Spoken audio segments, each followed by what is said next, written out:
All right.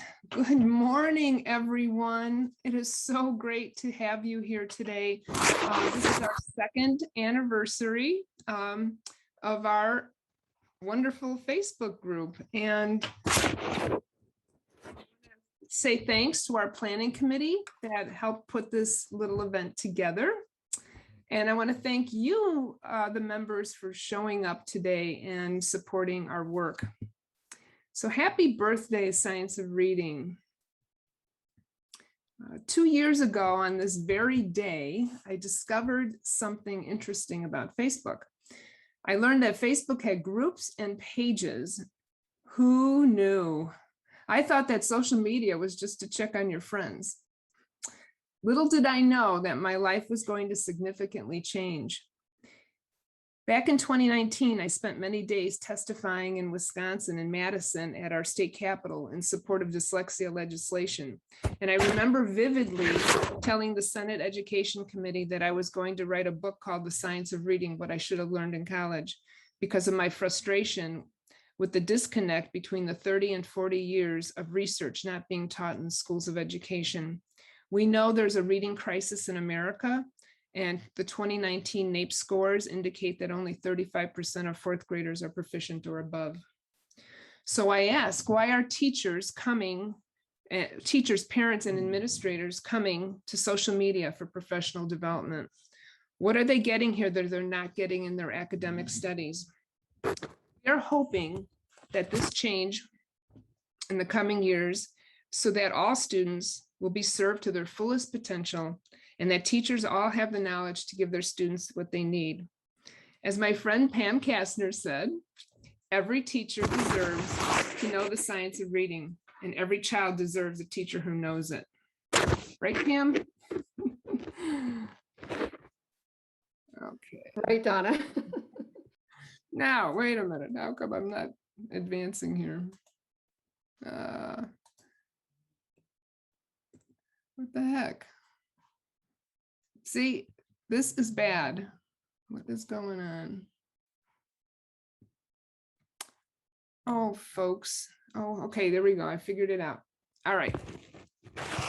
So today I want to recognize as many people as I can remember that have contributed and often without compensation to this work. First of all, a huge thank you to my husband, Phil, who is my technical wizard, my biggest cheerleader, and my sounding board. He is there every day, day in and day out, and listens to me all day long. I want to thank our moderators that behind the scenes are reading posts and have intellectual discussions about the science of reading. They are the backbone of our group. And I also wanted to add, we have some moderators that have left, and I want to thank them too. Pam was one of them. Dr. Stephanie Stoller was another who gave of their time and their talent to our group. But first of all, most importantly, I want to thank the members of this group that show up daily to comment and to post.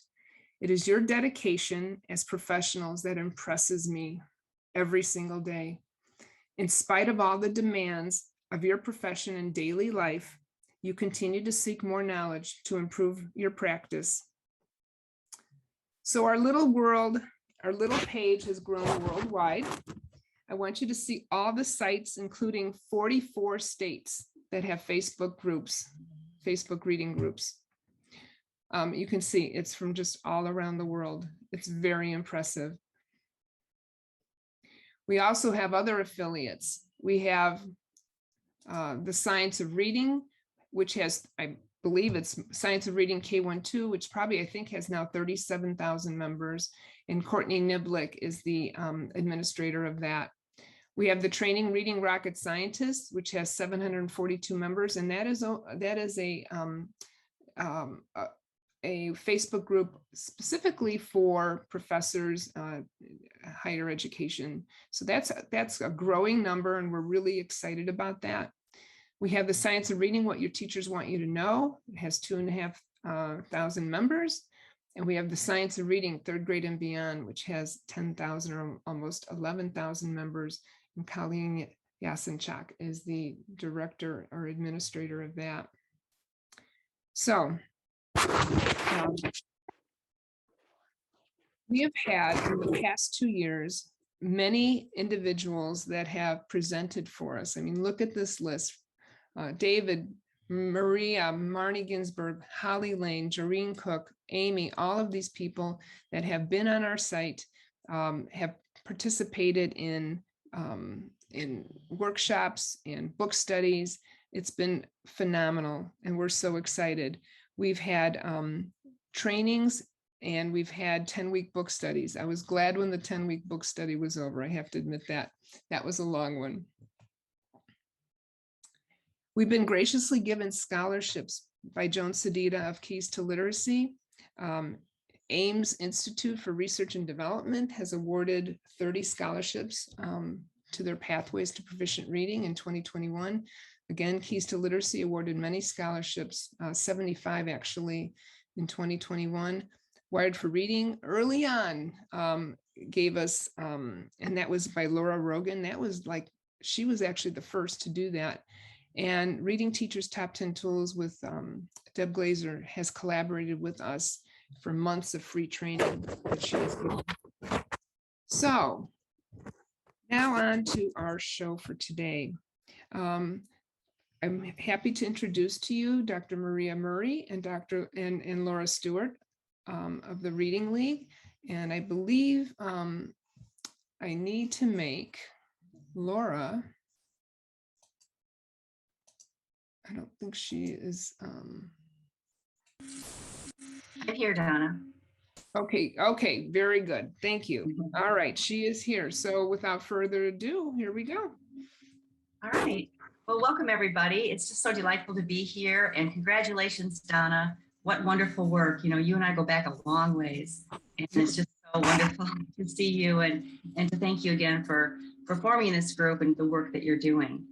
Well, I'm here with Maria to talk about the Reading League, and Maria, would you like to just take it and talk about the defining movement, and then I'll talk about chapters? Hi there. I thank you very much, Donna. Thousands of clapping hands to you, thousands. I know this is a tremendous sacrifice for you, what you do. But what you've done is similar to things that Emily Hanford has done. Like, these are important,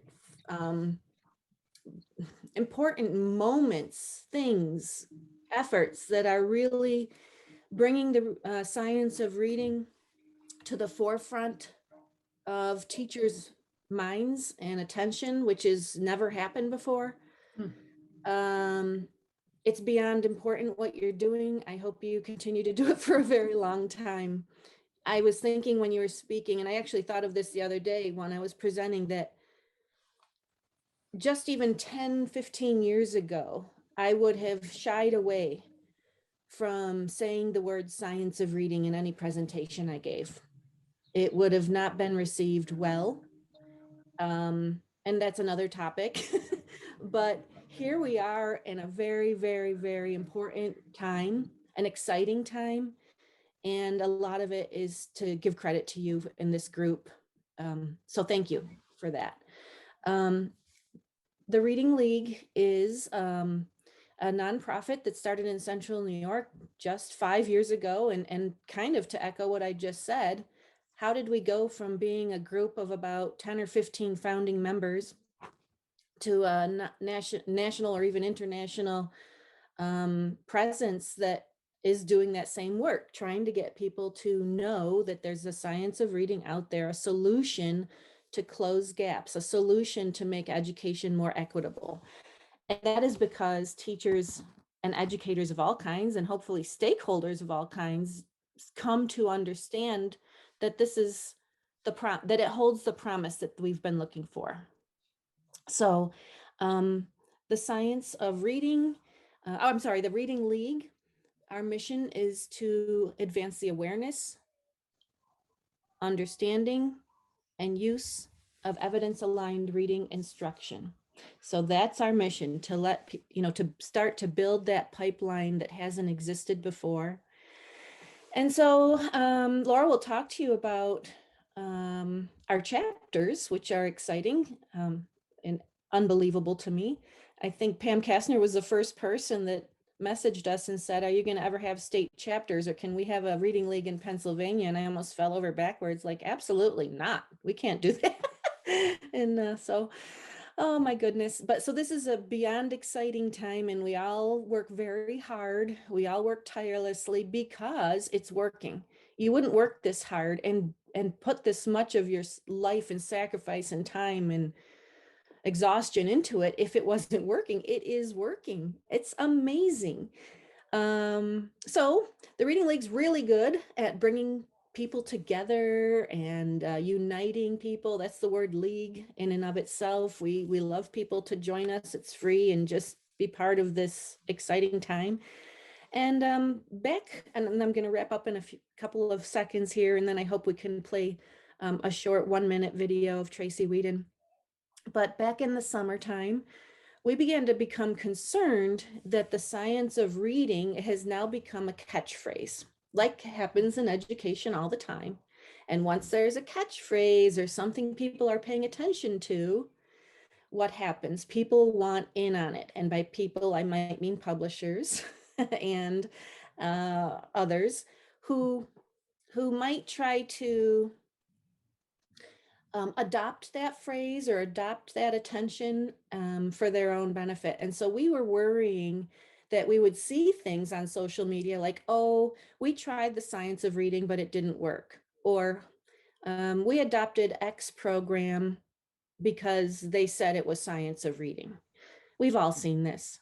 Mhm. And then there were even calls for widening the definition of the science of reading to include everything, to include all kinds of research. So what is the science of reading? Is it everything or is it something?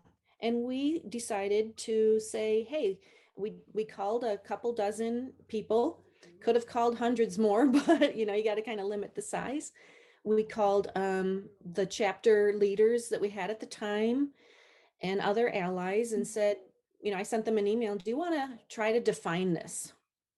Not to own a definition, by no means. Words and phrases can't be owned, but to kind of clarify it and kind of straighten it out so people can try to learn to discern what it is and what it isn't. And so for the last, we called it a defining moment, and now we're calling it a defining movement. And there is a website dedicated to it. It's called whatisthescienceofreading.org. And we felt that there's an urgent importance to get the science of reading right, not to let people think it's anything. And here's why. If the science of reading can be anything and anything can count, what would preclude the methods and approaches that we've been using for decades that have not worked because they do not align with how the brain learns to read? What would preclude those approaches and their quote unquote research from being the science of reading? So we felt there had to be some kind of walls around it. We did get a little bit of pushback, not as much as we anticipated, but a little pushback saying, well, other kinds of research are important too, to which we say, yes, absolutely. All kinds of research are valuable and actually, in my opinion, very interesting and informative. But the science of reading has not had its place at the table. It's been shunned, it's been ignored, it's been completely such that teachers have been sidelined from it. Otherwise, Donna, why would your group have succeeded as much as it has? Why would the reading leagues? Why is there, wow, I never knew this, right? So we need this moment in this movement. We ask people to go to the website and join it. And Laura, did I forget anything? Sometimes I get so excited, I forget to. I would just say, make sure everyone, if you want to join the movement, it's www.whatisthescienceofreading.org. Yes. And encourage others to join. I mean, Donna, if every one of your members in that group joined, what that could tell policymakers and publishers, this is what we all want. So thank you for joining, Julie. I just saw you in the chat, Julie Gibson. So Donna, would you like me to share my screen, or would you like to play? I have it up. It's the Oh, thank you. Yeah, yep. Awesome. Thank you. Of course, we have to endure Yeah, we have to have a commercial. Sorry about that. Elliptical, a stepper, and a low-impact I'm running not machine. sophisticated enough to figure. No, you're great. You're great. We're all just having fun here. Exactly. Humankind's most precious treasure is our children, and our future depends on them. We recognize literacy as a fundamental human right that empowers individuals in a society. We also know that grim life outcomes are connected to illiteracy. We are resolved to prevent the collateral damage that is incurred by our students, especially the most vulnerable among them, when adults have limited access to the convergent scientific evidence. Research has yielded proven assessment and instructional practices with which every teacher and leader should be equipped. We believe that providing educators with this knowledge is a moral imperative. We are committed to evidence-aligned reading instruction being scaled with a sense of urgency in a comprehensive and systematic way by multiple stakeholders. We know that our children can be taught to read properly the first time. In a knowledge economy, the currency of the 21st century will be built on the foundation of skilled reading. Students who can read well have a place at the table of opportunity, whether their aspirations lead them to preparation for college or the workforce.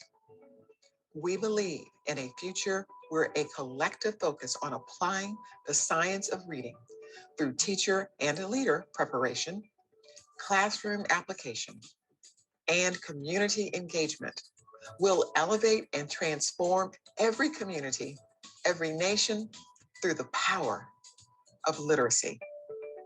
Join us.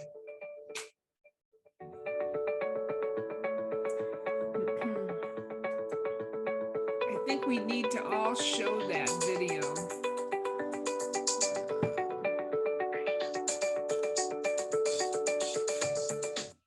Thank you, Donna. And to close my few comments, so I don't take up time from anybody else, that was Tracy Whedon, CEO of NIHOS Education Center. Got it. I'm sorry. You've planted this Oh, you're seed fine. with the idea that you have. I have no idea what it is. That's fine. And Tracy, the defining moment is going to culminate, or we're done with our work, so to speak, and there's a defining guide on the website as well. What is this? scienceofreading.org. And it culminates in, that was a preamble that Tracy wrote and filmed for us. And at the end, there's an ending piece calling, really putting the science of reading where it belongs as a key to equity in education for all. So I'm proud of that work that everybody did beyond words. It's a real important part of my career so far. Okay, Laura, I'm going to be done now. Muting. Thanks, Maria. So I just wanted to spend a moment just talking about the state chapters. This has really been an exciting part of the Reading League. I've been with the Reading League for a couple of years, and just the excitement and the expansion into other states has just been really invigorating. So I just wanted to let all of you know where we have chapters and where to find out more information. Wisconsin was one of our very first chapters. Donna was a founding member of that.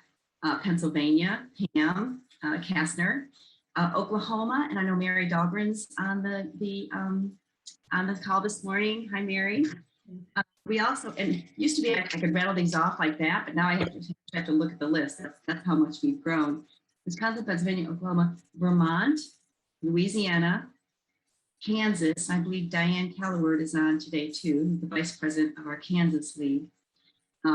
Michigan, Indiana, Florida, Washington, D.C., New Jersey, Georgia, Virginia, Connecticut, Colorado, Texas, and Ohio. And we've got quite a few other states, in the queue. So if you want to know more or connect with your state, please go to our website, www.thereadingleague.org, and we have a Get Involved tab with a drop down to chapters. And from that, you can connect with your chapter, either through their website or through their Facebook page. And what's been so great about this has been every chapter can really focus on what is the profound need in that state. And I'm so grateful for the work of the chapters. When I look at all of this grassroots work that people are doing to bring the science of reading to the teachers and children of their states, I'm just very humbled by that and grateful. I also wanted to mention, Tracy Whedon that you just saw on that video. She is probably one of the most generous and gracious educators. She is an upcoming guest on our podcast. And if you haven't already subscribed, it's Teaching, Reading, and Learning, the TRL podcast. And we've been able to talk with, kind of amazing educators. Pam Kastner, like I said, Tracy Whedon is coming up.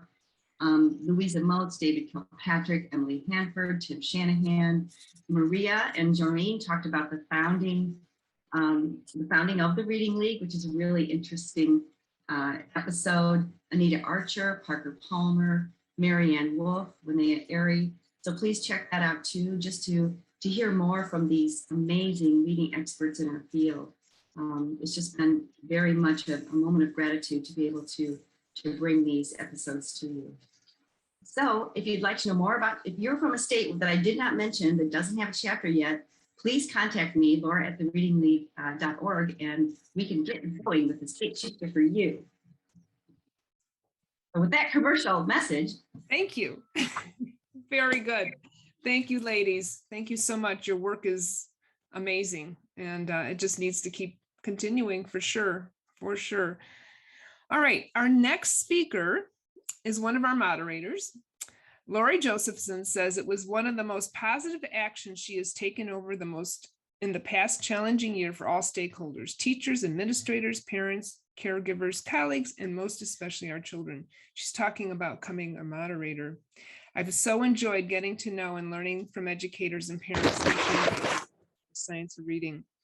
Lori became a moderator of this now $110,000, I wish, 110,000 member group, and she would like to pay it forward after a long and successful career as a classroom teacher, structured literacy tutor, teacher, trainer, literacy coach, educational consultant, who has seen the pendulum swing in terms of the optimal way to teach children how to read and spell. Lori has been working on this project for over a year. It is something that I think is going to be used for many teachers in their classrooms. And so without further ado, Lori Josephson. Okay, thank you so much, Donna. Without you, this would not have happened. So I'm delighted to share this video, Learning How to Read with Reese, as part of the second anniversary of the Facebook group Science of Reading, What I Should Have Learned in College, which, as you know, has over 110,000 members, not dollars. Educators, parents, and other concerned citizens are clearly hungry for information about how the brain learns to read and how to optimally teach our children the literacy skills they need to be successful in school and in life. So I created a video to help children, parents, caregivers, and teachers learn how the brain learns to read and spell. Why did I create it? I feel that children have a right and deserve to know how the brain learns to translate squiggles, lines, and dots into thoughts and ideas which convey meaning. I've asked my students as well as adults, and most cannot recall how or even when they learned to read. As Marianne Wolf, author of Proust and the Squid, Tales of Reading in the 21st Century, and Reader Come Home says, quote, "We human beings were never born to read. We invented reading and then had to teach it to every new generation. Each new reader comes to reading with a fresh brain, one that is programmed to speak, see, and think, but not to read," unquote. And let me share an additional thought from the renowned cognitive neuroscientist Stanislas Dehaene, author of Reading in the Brain, The New Science of How We Read and How We Learn, Why Brains Learn Better Than Any Machine for Now. Quote, "It's simply not true that there are hundreds of ways to learn to read. When it comes to reading, we all have roughly the same brain that imposes the same constraints and the same learning sequence, unquote. Along with the video, I've created a parent-teacher study guide, which looks like this. And the second page, it's like 14 pages. So you can watch the video in toto and then go back, and it has stopping points with discussion points. A kid's activity book with plenty of activities and coloring opportunities, and a bookmark template to be used as a reminder when kids are practicing. So both the kids' activity booklet and the bookmarks are meant to be duplicated for use by children. So now you get to meet Reese, the cutest narrator ever, to help you and your kids understand the process. So enjoy. And now I'm going to share my screen. Children have a right to know how their brains learn to make sense of the lines, squiggles, curves, and dots they see in text become meaningful words and thoughts. Join Reese, our talking book friend, as she explains the process with the purchase of Learning How to Read with Reese. This teaching toolkit includes a video, a parent-teacher study guide, a kid's activity booklet, and bookmarks as a bundle for only $14.99. Go to scienceofreadinginfo.com to get details about how to obtain it all for the new school year. Learning to read takes the hearing, seeing, speaking, moving, and language parts of the brain. The language part helps you use and understand words. All working together, nerve cells are constantly sending messages back and forth, and it gets faster and faster with time and practice most of the time. When you are first learning, reading can be slow. Mat.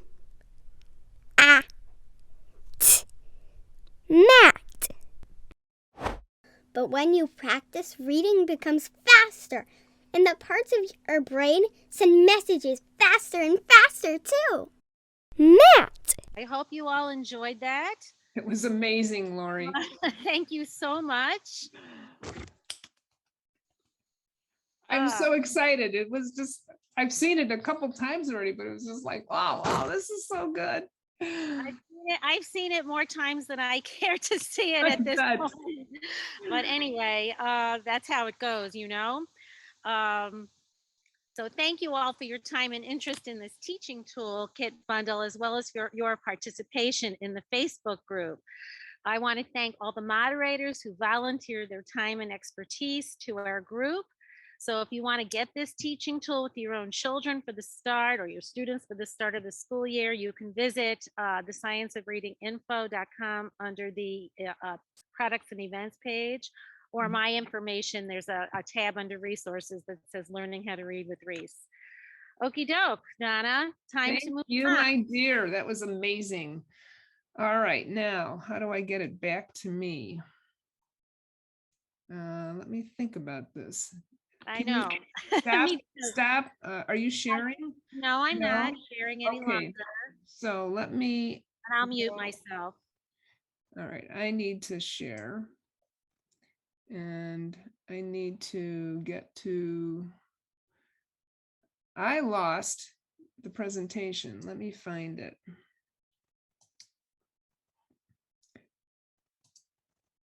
It's probably hidden in somewhere, but I have no idea where it is, folks, because I am not tech savvy, even after 1 year of doing this. It's pitiful, pitiful. Okay. Okay, now for a very sad part of our presentation. This year, the science of reading world lost an incredible human being and an exceptional educator, William Van Cleve, who was taken from this world all too soon. William will be remembered for his wit and his wisdom. Here today are Mary Dahlgren and Pam Kastner to share a few words in memory of William. Hey, Donna, thanks so much for giving us this moment to remember William and to honor him. I can't, it's so hard to imagine that he's still not with us. And this morning when I got up, I decided I'm going to put on my pink jacket that William loved because he liked fancy a little bit. William, our prep boy, and I adored William. He was a good friend of mine. I had to grab several things of his that he's printed. It doesn't even begin to start. I couldn't find my words at work little cards and all the things that I have from William. And I just think about everything that he's taught me. And so, and shared with me over all of our years together. And I was thinking today, I thought, this isn't really a eulogy, but a good word for William. And I couldn't help think EU, that's that Latin word part, log word, William would take these things apart with me. We talk about it. We think of how many other words we could come up with. And it's because of William that I analyze words and think about words and sentences the way that I do. As you said, Donna, witty. Oh my goodness, the wit of William and his wonder with words in that wit. One of the times when William first came to Oklahoma to do some work with me to speak at the conference, he used to rib me so much because for some unknown reason, William was assigned underneath the column of math instruction. And because he's such a good sport, he of course didn't talk about math, but he said, Mary, everybody who came into my room said, we're not here. We're not going to learn about math. Fine, we're leaving. And he was like, so I had a small group of people who learned from me anyway. And I taught them about some math terms, but that sense of humor, he was a connector of people. He loved for people to know one another. This morning, I was looking up somebody's name and there was an email from William connecting me with someone from New Jersey. And he was a protector too. Those friends that those of us, I'm thinking everybody here on this page that possibly knew William either through social media or conferences or just knew him, knew that he protected what he believed in. And even when he got in arguments with people, he would also come back around and develop friendships with those people, because that's what was important to William. It was about people. It was about connecting. So I think about William being wise and how sincere he was in spite of his snarky nature. He was sincere, and he was a producer of so many fruitful things, taught so many children. I got to observe William teaching children and listen to the way that he talked to them and his connections with them. He believed in them and they could believe in themselves because of William's work. He was humble, but I'm going to tell you guys, I think of William as a one-name wonder. Right? You say William, people know who you're talking about. And you know you're someone in the world when you just need one name. And that would be my friend William. And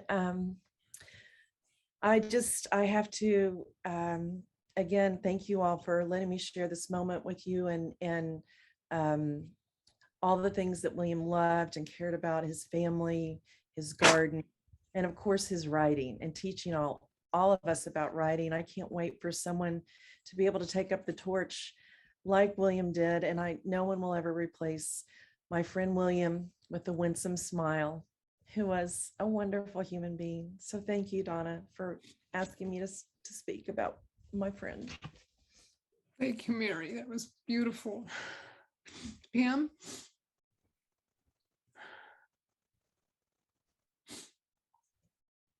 Hard to say anything after that. It's so true. I'm sorry. Honestly, yeah. No matter how long it will be, we'll always miss William. He was, and I hate to even use the word was, I still think of him as is. I'm sure like many of you, sometimes I'll be thinking about a question I have about syntax or morphology or something like that, or even if I'm writing something, I'll think, oh, I'll ask William about that. I still do that. And I know I have friends and colleagues that say, oh, I would have asked William that question. And he would have answered it in the way only that William could. He was a longtime friend of Patton, where I had the honor of working.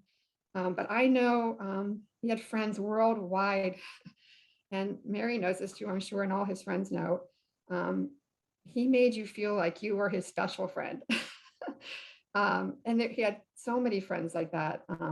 And you're right, he was snarky. He used to text me a lot late at night. We're both pretty much night owls. And he would start texting something late at night, maybe about syntax or grammar or something. And there we would be for an hour just going back and forth. And when I miss him so much, I go back and I look at those texts and some of the things that would come out of his mouth. He loved teaching, but I still remember he sent me a text once about someone who was sitting on a beanbag during his instruction. And I won't tell you what he texted me, but he loved to teach. When I think of William, I think first as a gifted teacher, a gifted human being. And as unfortunate as COVID has been, I know those folks who had the opportunity to see in person, William, they'll never forget it.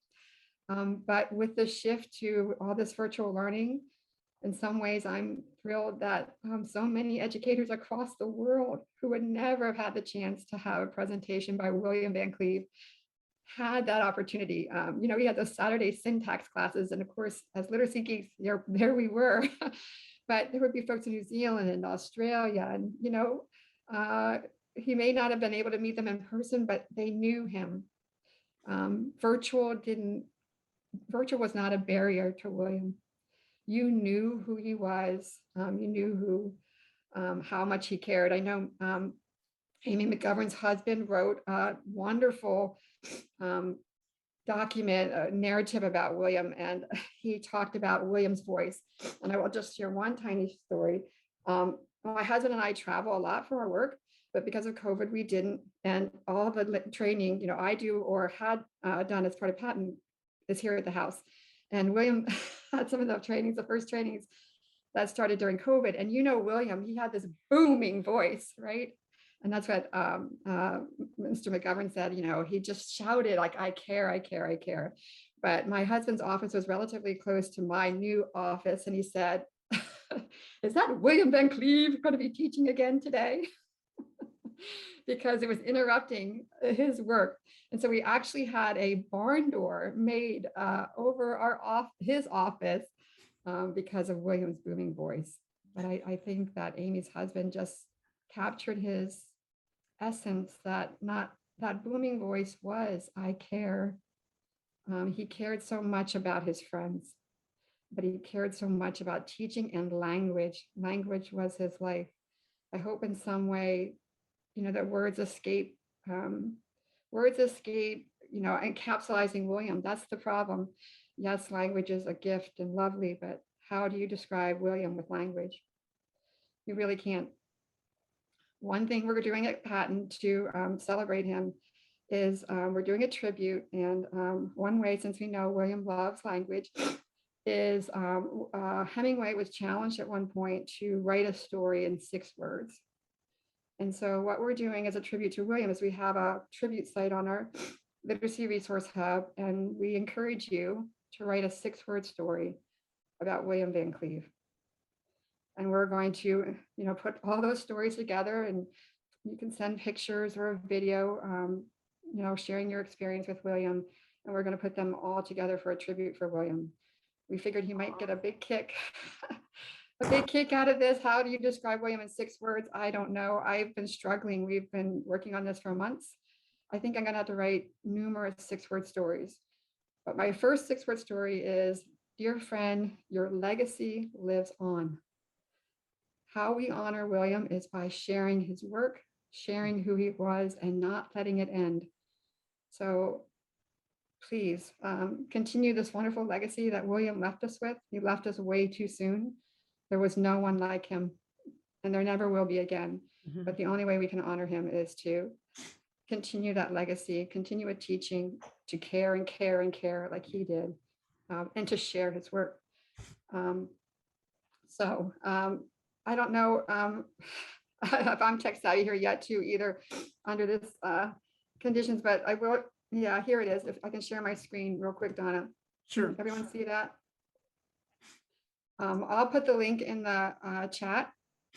But if you want to submit a 6-word story, this is where you can submit a 6-word story about William. It'll be hard for sure. If you have a photo, this is one of me and William in plain talk, which I treasure. You can submit a photo here. Maybe you have a short video where you want to share something special about William and the impact he had on your life. You can submit it there. And also for the Center for Development and Learning has graciously started a scholarship for William. Certainly I have contributed to it, but I encourage you to contribute it too, as well, to continue his legacy. Patton is having a series celebrating the 20th anniversary of the publication of Hollis Scarborough's Reading Rope. Each month, we're focusing on a strand of the rope with a researcher and a practitioner who can translate research to practice for that strand. On August 31st, William was to be our presenter on syntax. I can still remember he always said to me, Pam, my superpower is syntax. And so Nancy Everhart, who is on this call, thank you, Nancy, and Nancy Hennessy. They are going to review the research and practice related to syntax in honor of William, but we'll also again have a small tribute to William on August 31st. So Donna, thank you for the honor of talking about our friend William and the legacy he left all of us. Thank you, ladies. It was well done. Okay, I can't see anyone. I don't know what happened. I'm afraid, there we go. Okay, so in preparing for today, I thought it might be fun to hear from some individuals that I have come to know in the past 2 years. They are sharing their stories to you about their journeys and to welcome you to yours. I want to thank Ben Tobin, our moderator, for his masterful editing superpowers, and AIM Institute for Learning and Research, who let us use their Scarborough rope. However, it's not in this presentation because I didn't get the link soon enough, but here we go. Tolman, co-author of Letters and a fiery supporter of everyone that has an interest in literacy. I'm Dr. Lori Severino. My name is David Pelk, and I live in Michigan. I work in Romulus, Michigan as a reading interventionist. Hi, my name is Brent Conway. I'm the current Assistant Superintendent for the Pentucket Regional School District in West Newbury, Massachusetts. My name is Anna Geiger. I'm a former teacher, now an online educator, and I was a balanced literacy advocate for a good 20 years. I'm an assistant professor of special education at Drexel University. And I first want to give a big shout out to Donna and her team, and congratulations. In 2 years, over 100,000 members on this site. I think it's just totally amazing. Thank you for inviting me to say a hello and a little welcome as you celebrate International Science of Reading Day. What an exciting opportunity. And I appreciate all the passion and interest that has gone into making sure that every child can learn to read at high levels. I use the balanced literacy approach as I taught students to read, as I taught my own children to read, and as I taught teachers how to teach reading. I would say that my transition to structured literacy began a few years ago when I was first alerted to Emily Hanford's article, At a Loss for Words. I was a special education teacher in a high school, and I had 10th grade students that were with me for English and reading. And when we would start to read passages or novels, realized that it wasn't the comprehension that was the issue. It was really that they couldn't read the words. They couldn't decode. My defining moment happened in November of 2019. I was getting very, very frustrated because my students just were not able to remember the sight words that I was teaching them. And I was getting frustrated with my own teaching as well. Just every single day we were going over the same words and they were coming up in their reading and they weren't remembering them. I went many, many years teaching, sadly, without knowing what I needed to know in order to impact big change. And for me, because I was so excited, loved my students, loved their families, I thought that was enough. So I went to a Facebook group, a group of teachers who are authors, teacher sellers like I am. And I thought, I'm going to reach out to them because I know that many of them are strong in the balanced literacy area and they may be able to share something that I'm not aware of. In the Facebook group, I put a comment about how I taught children to read using phonics and leveled readers with 3Qing, and I asked how they would respond to some of the points from the article. Notice that I was not asking if the article had good points or if there were things we needed to think about. I was quite sure the article was wrong, and I needed people to help me explain why it was wrong. Imagine my surprise when the reading wars erupted right there in the comments. And I did what I thought I could do, followed the program, did what I thought I was supposed to do. And I always got this much growth in my students. I never could really close the gap. And I didn't really believe, frankly, that it was possible. I just thought we would just do the best that we could and that would be okay.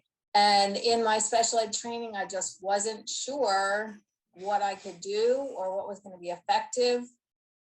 And so I started to do a little digging and came across a Wilson intro course. And I took the 3 days and the light bulb went off. And I said, this is what my students really need to learn. And so I went back and decided to do my level 1 certification.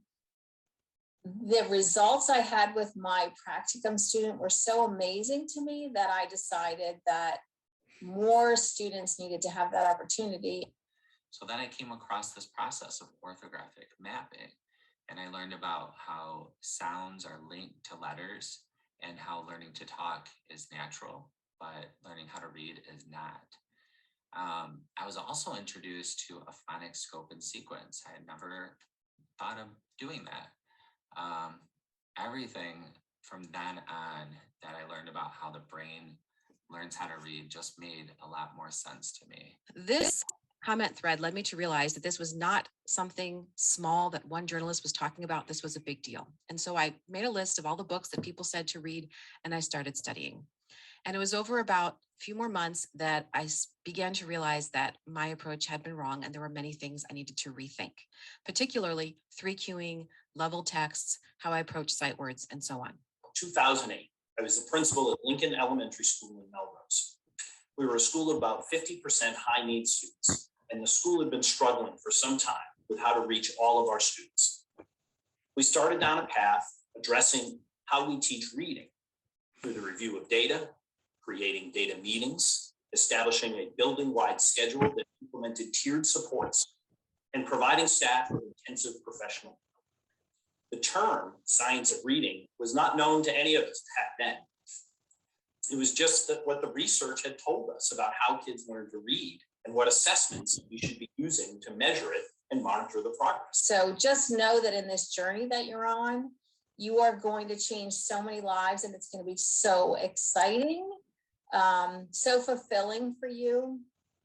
And my advice is just stay on the journey, and at times it's going to get frustrating and you're going to feel a little bit overwhelmed. There's a lot going on, a lot of discussions, a lot of things to read.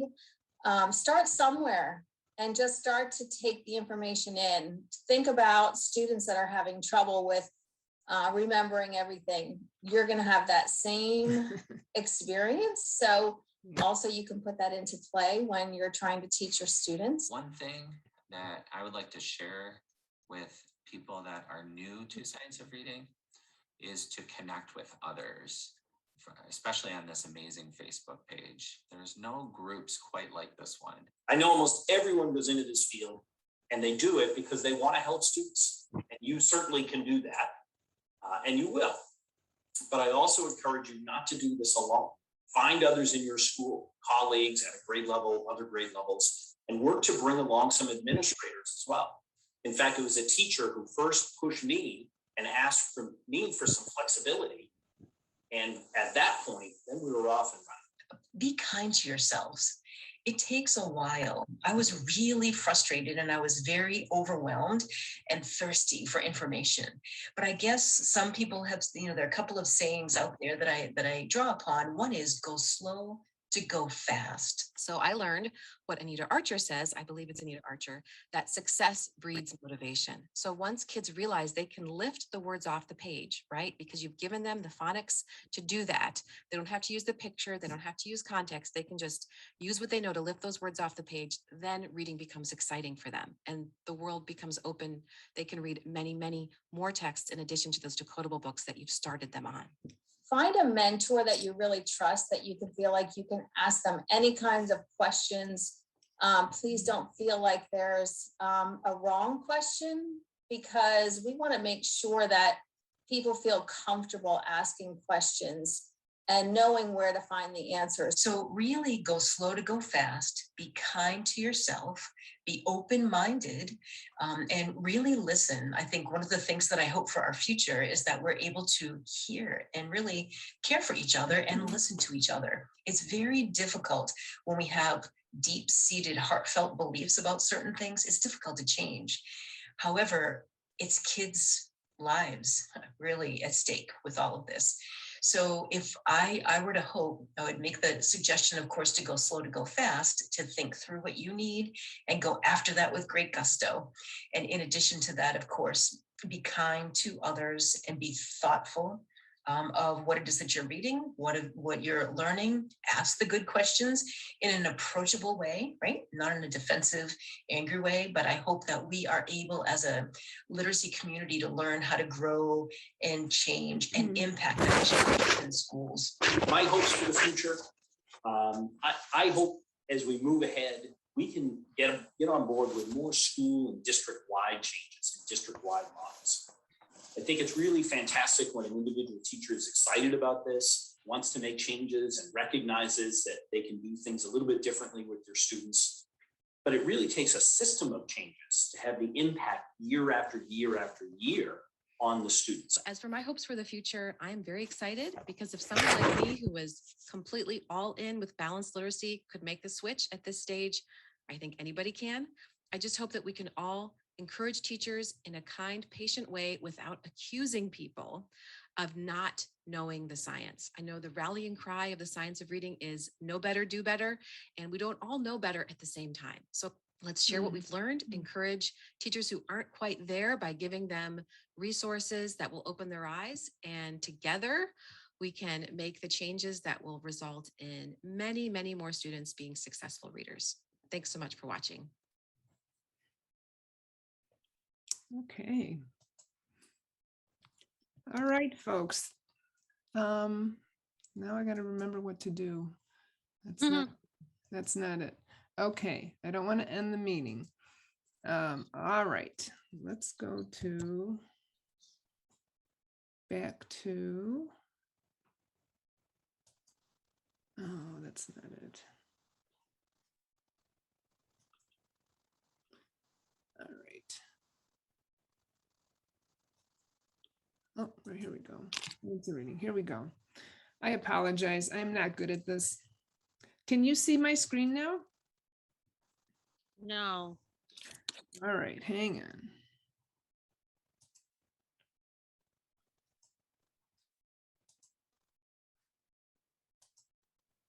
All right.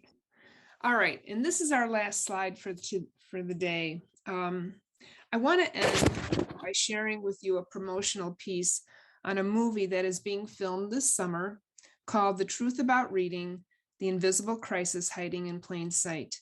This movie is to bring awareness of the reading crisis in America and how we as teachers, administrators, parents, and caretakers can help change outcomes for kids. It is a promotional video asking for donations. And so if you've seen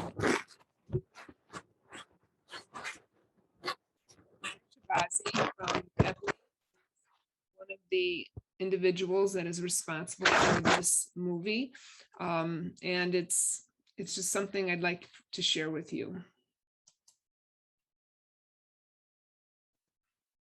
Can you see it? Mm-hmm.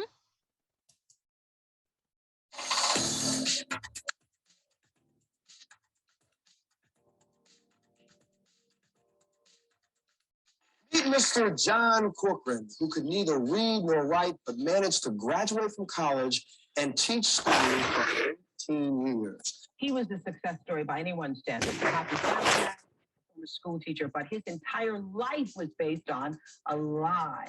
And there are a lot of you out here who are living the same lie, who today may want to come clean after seeing that. John Corcoran, a gentleman who graduated from college, this is some story, became a teacher and a millionaire. That's my favorite part. All without knowing how to read. He learned how to read at the age of 48.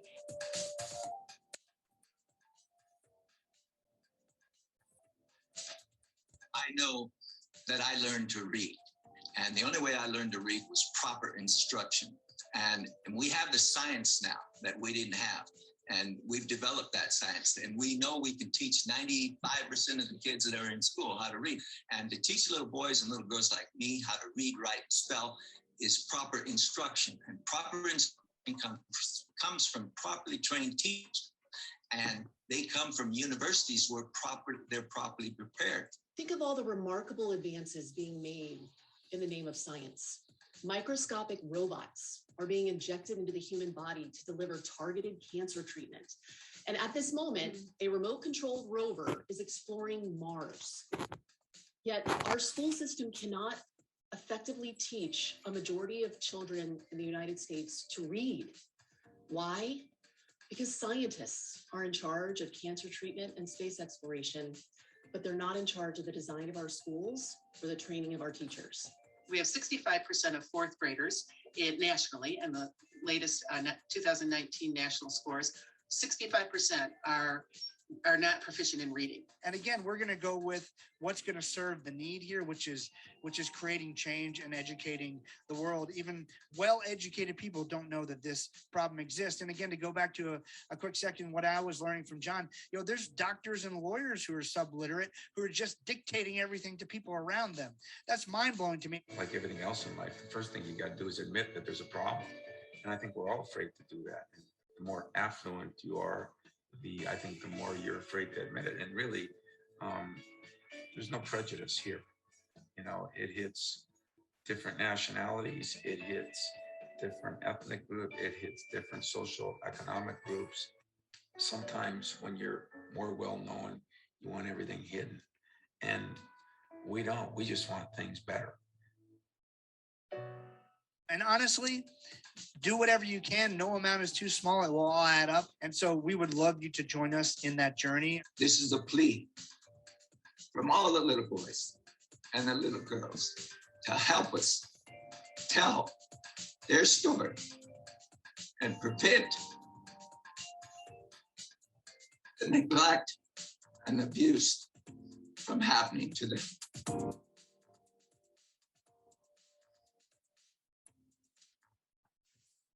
Okay. How do I get out of here? Stop share. Stop share. Okay. How do I do this now? Okay, you're on here, Lori. I need to go back. All right. So what I wanted to just share with you and just say thanks for being here today. I want everyone to keep moving the needle forward, helping kids reach their full potential. I appreciate your unending support. I want you to have a wonderful day. And I also want you to consider getting one of our stickers. It's available on our website, scienceofreadinginfo.com, as well as Lori's video is there for purchase. It's only $14.99. I think it's a bargain. I think it's going to help. I think it's going to help lots of parents and teachers. So thank you for showing up today. I'm humbled by this work. I appreciate all of you. Thank you. Have a great day.